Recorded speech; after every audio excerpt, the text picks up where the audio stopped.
who can hit a long ball, but with still another 13 overs left in the game after this, 14 overs left in the game after this, not really his strength. You want to make sure he has 3, 4, 5 overs in which to make an impact rather than expect him to bat for 10, 12 overs. So I think Sri Lanka's problems are a lot simpler than Zimbabwe's.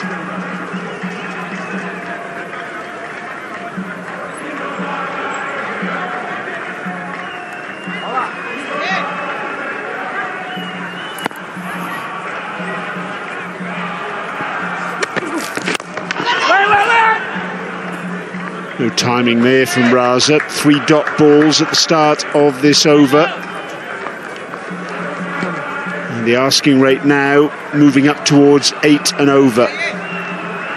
It's a tricky one for these two batters to play because on the one hand, they won't want that asking rate ballooning out much further. But on the other side of the coin, as Darlington's just mentioned, it really is all about these two players at the moment and their ability to stay in, keep the board ticking over and get Zimbabwe close.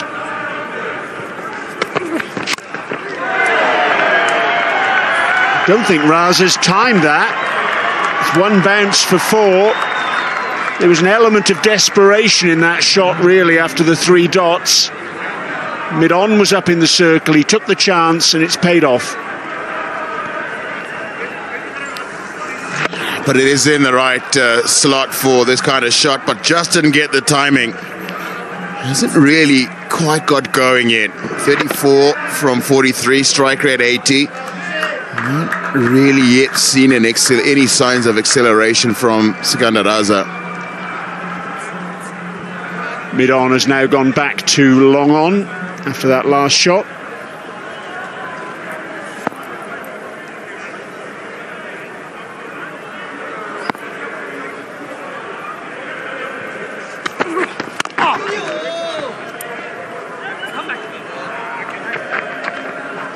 For the first time today, we've seen a batter batting at that City end being a little nonplussed by a ball they thought was short and turns out to be either a little bit fuller than they expected or perhaps keeps a little bit lower than they expected. He's played it well enough, I suppose. The most important thing is that he's still there from his own perspective. And yes, it just looks like it might stay down a little bit. And then we've also seen a problem with a few that have bounced considerably more than the others.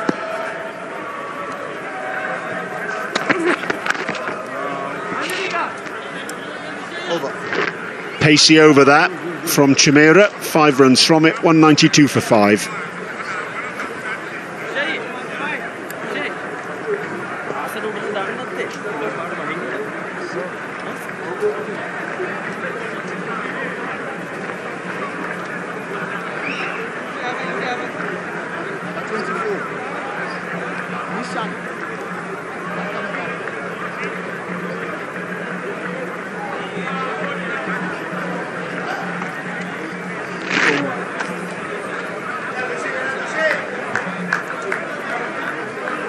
Zimbabwe still well ahead of where Sri Lanka were at the same stage, but of course that doesn't take into account Sri Lanka's searing acceleration at the back end of their innings.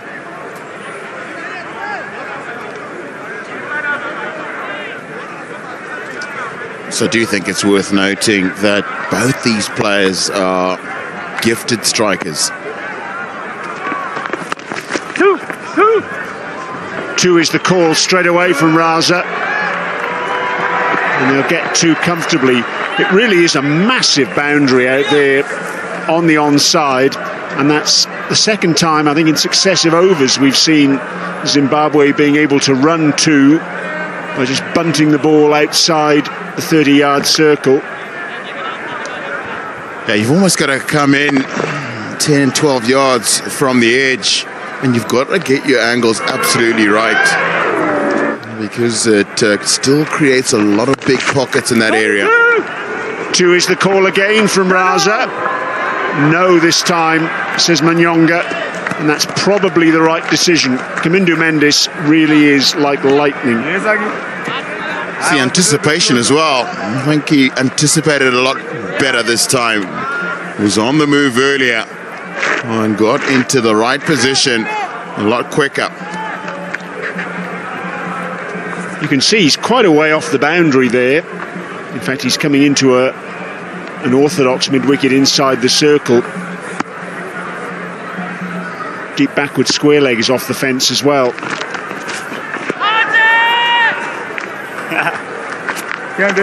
Ungainly from Manyonga.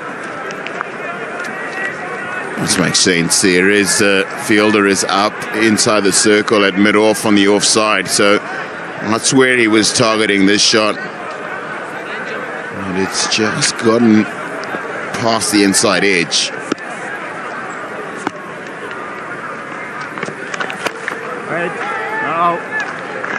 And there's the value of having that fielder in the circle. Brought in from deep mid-wicket. He keeps Manyonga on strike. Now the fielder gets pushed back to try and protect the over. Zimbabwe really are thinking, one would imagine, they need at least a boundary and over here to stay within touching distance.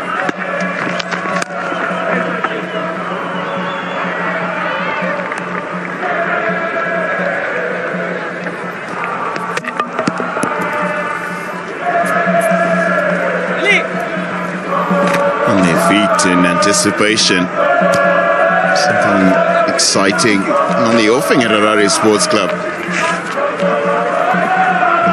103 to win from 79. Two really talented cricketers out there for Zimbabwe. And so the expectation in most spectators' minds is they're going to see a Raza and Tony Manyonga special.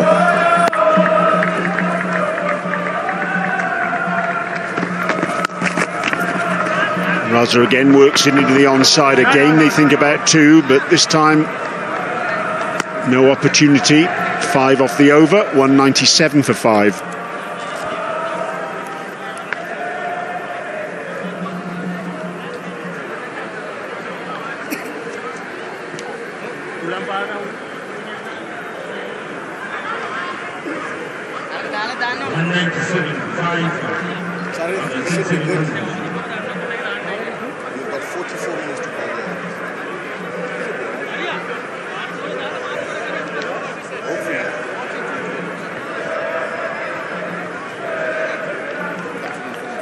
Well, that's the partnerships.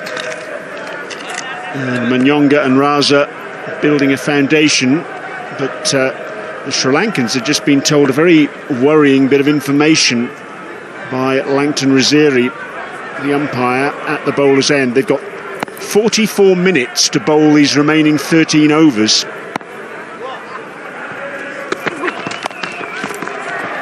That is, of course, assuming the match goes the distance. But if it does, and they don't bowl their overs in that time, it's going to be run penalties that they're going to face.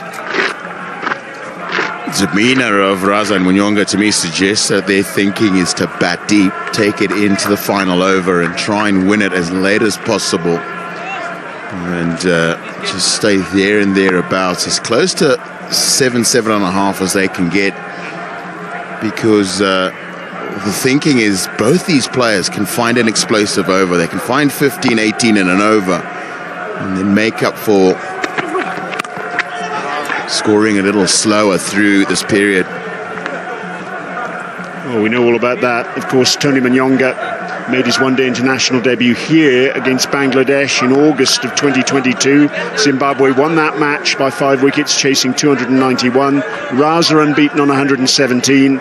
And he added 41 in 4 overs, did Manyonga, with Raza. Batting at number 7, he made 30 not out in just 16 balls, 2 4s and 2 6s.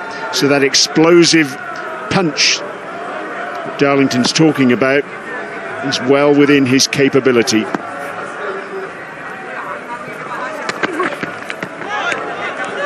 Such an important experience to have in your memory bank. It allows you to be very relaxed.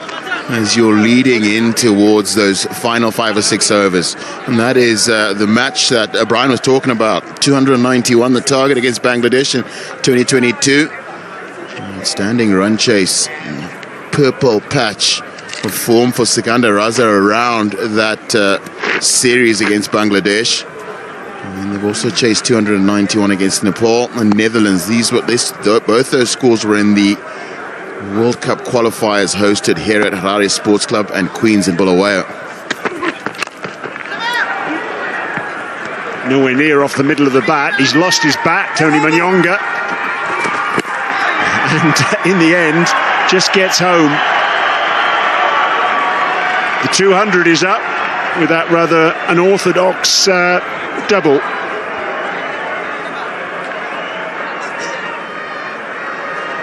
He's been eyeing that area over mid-off a couple of times already.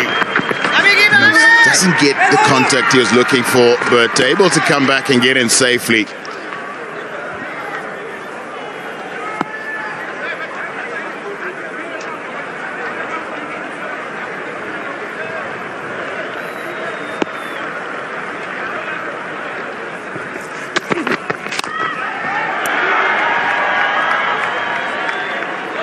Something of a comeback in this format for Tony Manyonga. Hasn't played a one-day international prior to today since December 2023. It was against Ireland here at the Harare Sports Club.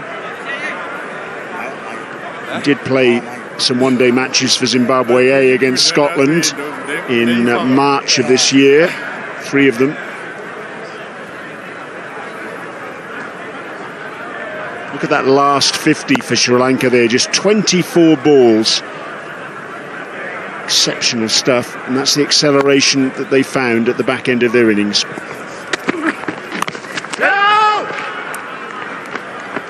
Good over again from Chamira. That's 2 in a row from him. 4 off the over, 201 for 5.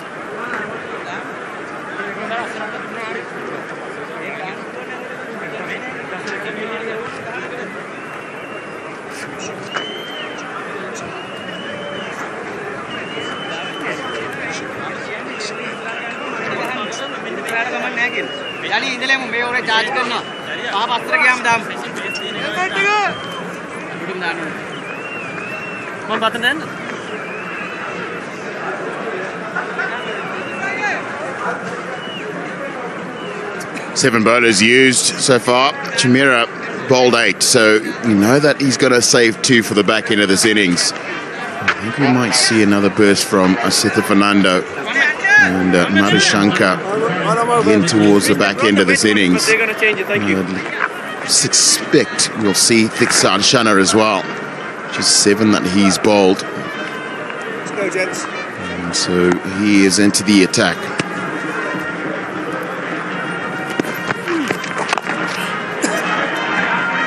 Yes, the other important aspect of that bowling list for Sri Lanka is that Asalanka, Kamindu Mendis and Lianage, between them have bowled 9 overs. That's the 5th bowler quota, if you like. So they've got to find 1 more over between the 3 of them to complete 10.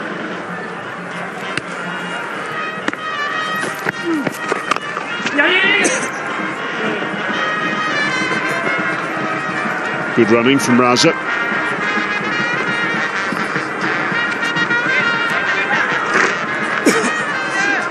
He's played this off the back foot, so it's a slight disadvantage, but the placing of the shot is what allows him to get through for the single comfortably.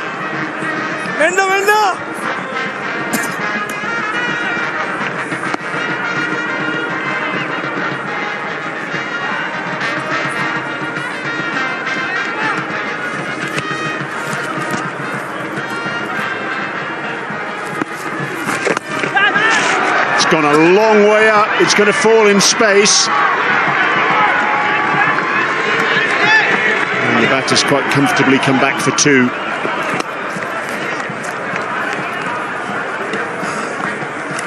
Thiksana's quite quick through the air. It's not often you see someone trying to sweep him. It's a risk calculus here from Tony Manyonga. He's fielders behind square are inside the 30-yard circle. So he's looking to try and find a boundary early in this over, and that is where the openings are. So he's manufactured that shot, gotten inside the line of the sweep to try and find a boundary.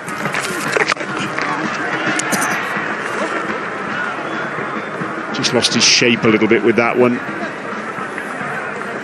Trying to hit the ball too hard. He's looking to go through extra cover. Ended up going down to long off. He's given himself a little bit of room and not then transferred the weight back onto the front foot to get the power through the shot.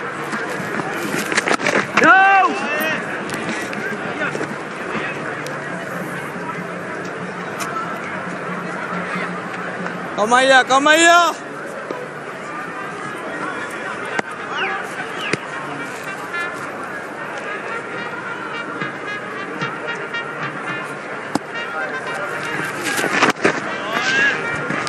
Really good end to the over that from Theekshana. 5 runs from it. The asking rate continues to climb. 206 for 5.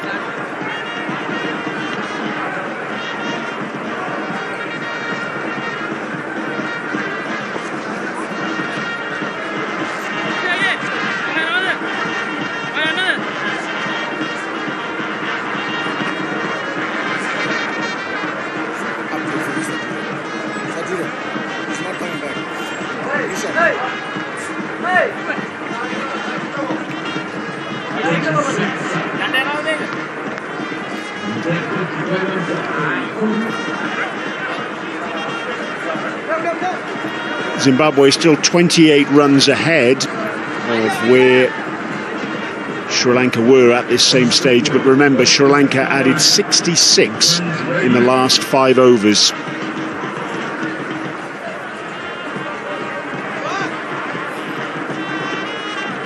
Well, as we anticipated, as we saw in the last over, Sita Fernando warming up, and now he's into the action. Starts off with a wide. From Asitha's point of view, he's had a lot of bowling over the course of the last few months. He's been playing county cricket for Glamorgan. He's played some domestic cricket in Sri Lanka as well, so he's been in good rhythm, and that's reflected in his figures today. 3 for 16.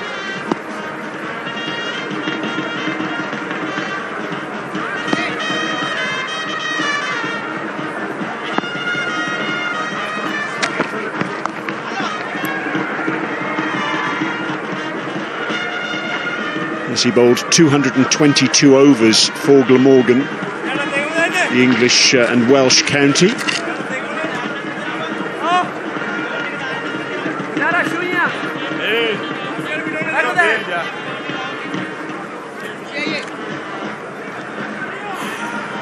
They decided, with Raza on strike, that mid-on will go back. And that means fine leg comes up into the circle. 5 fielders in the ring. And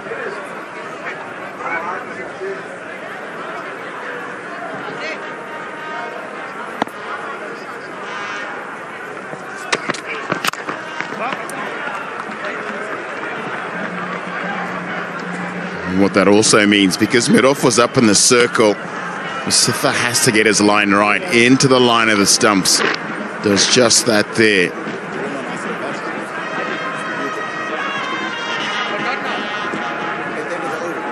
Wide first ball and then 2 singles, so effectively 3 from 2.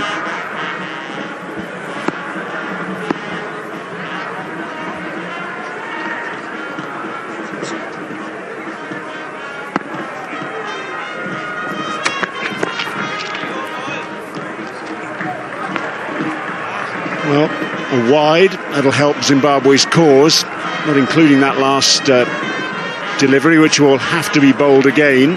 It's been 23 balls since the last boundary. It's a problem for Zimbabwe, because it's just meant that that asking rate continues to blow out. Partnership has been reasonably circumspect in the circumstances. 49 from 61 balls. That's the 50 partnership. Slightly unorthodox way to get there. Brute of a short ball, that from Sita Fernando. Tony Mnyonga was giving himself a little bit of room to work this away, and he was followed and cramped up, but it's taken time. 50 from 62. A little on the slow side, and as a result, Zimbabwe need 88 from 10.3 overs. 8.38 runs per over required, but the partnership is still there for the 6th wicket.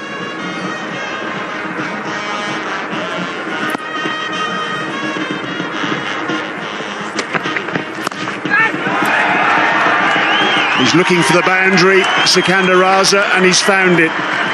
That releases a little bit of the pressure that had been building up. Again, you don't get the sense that he really timed this one. This is a slower ball into the wicket, so he had to wait for it. But he gets it far enough in front of square that on this fast outfield, it's going to run to the boundary. But a lot of pressure released in this over.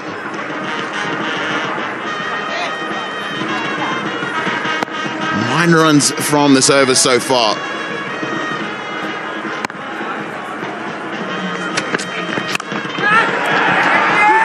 Long on his back there. It was Shmintha Chamara. Couldn't quite get there. Batter's come back for 2.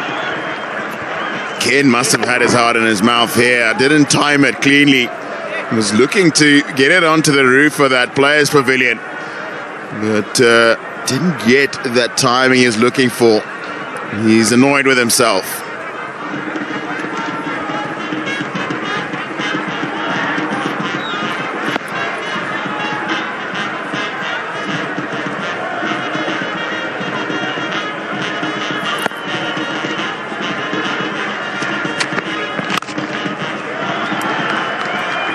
Single takes Raza to 49. He'll keep the strike as well. Good over that one for Zimbabwe. 12 from it. 218 for 5.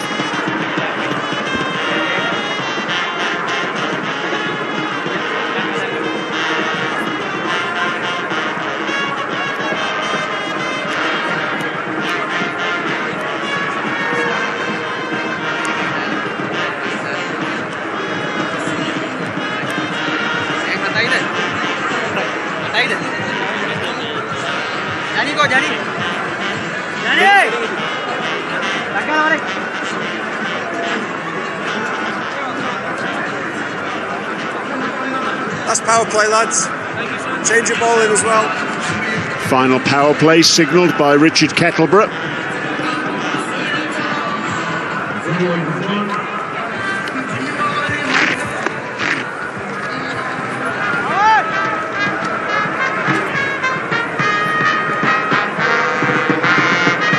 Theekshana comes off from the City end. Still got 2 overs left to bowl. Lianage.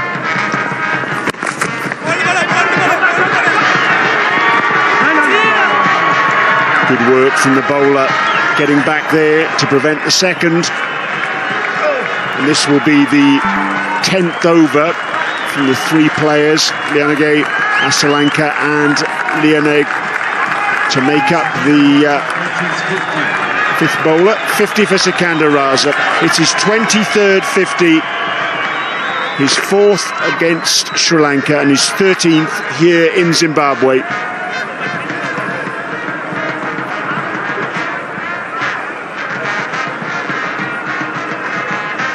Certainly not at his fluent best, but the important thing from a Zimbabwe perspective is that he's still there.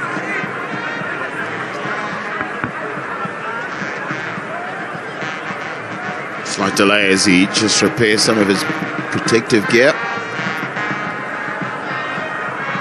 It's come at an important time. Only just slightly ahead of where they needed to be. Sri Lanka.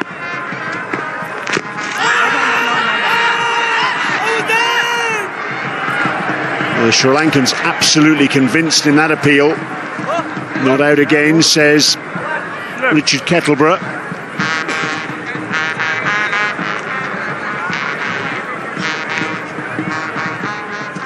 Looks like he's being deceived through the air here by it is probably carrying on past the leg stump. But Tony Mnyonga was through his shot early.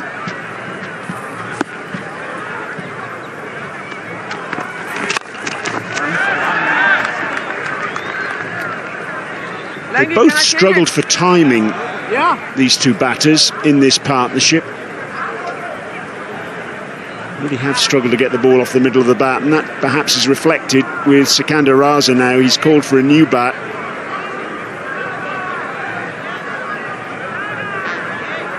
This is the case quite often these days. Batters have multiple options.